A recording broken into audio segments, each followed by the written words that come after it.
নমস্কার, বেঙ্গলি জাংশনে আরেকটি নতুন ভিডিও আপনাদের সকলকে স্বাগত জানানো হচ্ছে। আমি যেই ফ্রি ডাউনলোডের সিরিজ চালু করেছিলাম সেতে আরেকটি ভিডিও আমি আজকে আপলোড করতে চলেছি। তো আপনারা ভালো মন দিয়ে দেখবেন এবং যদি ভিডিওগুলো পছন্দ হয়ে থাকেন অবশ্যই আমাদের লাইক এবং কমেন্ট করে আপনার গুরুত্বপূর্ণ মতামত জানাবেন। তো বেশি দেরি না করে চলুন ভিডিওটা শুরু করা যাক। আজকে আমি একটা ট্যাক্স কাউন্সিলেটের ব্যানার দেখাচ্ছি। এই হচ্ছে ট্যাক্স মানে ইনকাম ট্যাক্স আর জিএসটি ফাইলের কাজ করে তাদের একটা ব্যানার বানিয়েছিলাম আমি। সাইজটা দেখতে পাচ্ছেন, এখানে 4x2 মানে 4 ফুট, এইদিকে এটা চওড়া 2 ফুট লম্বা। এই হচ্ছে এটা। এখানে এগুলো সব হাই কোয়ালিটি পিএনজি আছে, আপনি যেরকম খুশি আপনি সরিয়ে নড়িয়ে দেখে নিতে পারবেন।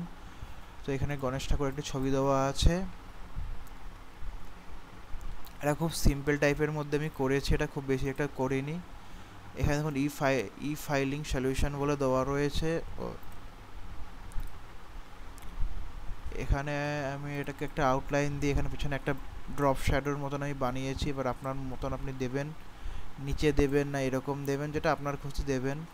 এখানে একজন লোক দেখতে পাচ্ছেন এই যে ট্যাক্সের সমস্ত কাজ করছে ল্যাপটপ নিয়ে, ল্যাপটপটা এরকম রেখেছি, তার উপর একটা ট্যাক্স ফাইলের লোগো দিয়েছি যাতে দেখতে ভালো লাগে, যেটা মনে হয় যেন ল্যাপটপ কাজ করছে।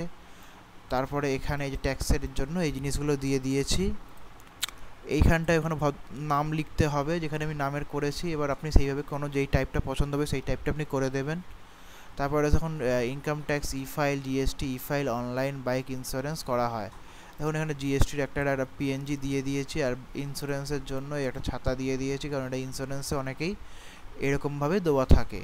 তো এখানে ওনার হোয়াটসঅ্যাপ নাম্বার দিয়ে দেবেন, আর এখানে কল নাম্বার বা যদি সেম হয় সেটা দিয়ে দেবেন।